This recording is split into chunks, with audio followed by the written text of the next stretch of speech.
വീണ്ടും പെൺപോര്.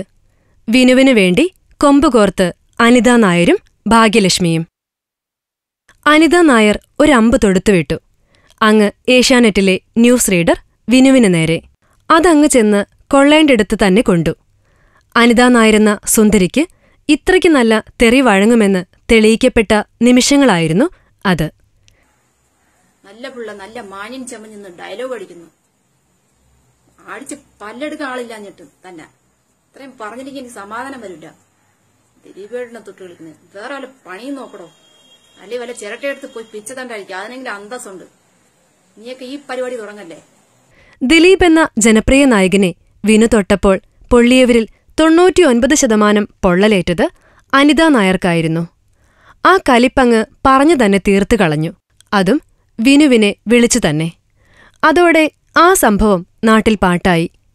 അതിന്റെ ചുവട് പിടിച്ച് ഇപ്പോൾ മാധ്യമ കസേരയിൽ കട്ടനടിച്ചിരുന്ന് കട്ടകൾ തട്ടുന്ന ഭാഗ്യലക്ഷ്മി ചേച്ചിക്ക് വിനുവിനേക്കാൾ വേദന സമ്മാനിച്ചു. അതോടെ ഭാഗ്യലക്ഷ്മിയും ഇറങ്ങി, ഇടം വലം നോക്കാതെ അനിതാ നായരെ ഒന്ന് പഠിപ്പിക്കാൻ. അനിത പണ്ട് ലക്ഷ്മി നായരെ എന്തോ പറഞ്ഞിരുന്നു അത്രേ. എന്റെ ഭാഗ്യചേച്ചി, അത് നായന്മാർ തമ്മിലുള്ളതല്ലേ, അതവിടെ നിൽക്കട്ടെ, ഇത് പറ. അപ്പോൾ ഭാഗ്യലക്ഷ്മി പറയുന്നത്, അനിത, നിന്റെ വാക്കുകൾ വളരെ മോശമാണ്. നിനക്ക് സംസ്കാരമില്ല. എല്ലാം ഭംഗിയാക്കി പറയണം. ജനങ്ങൾ കേൾക്കും, നിന്റെ ബന്ധുക്കൾ കേൾക്കും. നീ ഇപ്പൊ പറഞ്ഞു പറഞ്ഞ് ദിലീപിനെ കുറ്റക്കാരനാക്കി. വിനു ഒരു ചാനൽ അവതാരകനാണ്. അവന് തെറി പറയും മുമ്പ് അതിന്റെ മേലധികാരികളെ കാണണമായിരുന്നു. അല്ലാതെ അദ്ദേഹത്തിന്റെ ജോലിയെ വിമർശിക്കരുതായിരുന്നു. എന്റെ ഭാഗ്യം, നിങ്ങളുടെ കസേര നടുക്ക് തന്നെ വിനു ഇട്ടുതരും. കട്ടനും ബിസ്ക്കറ്റും തരും. അനിതയ്ക്ക് പറയാനുള്ളത് അനിത പച്ചയ്ക്ക് പറയും.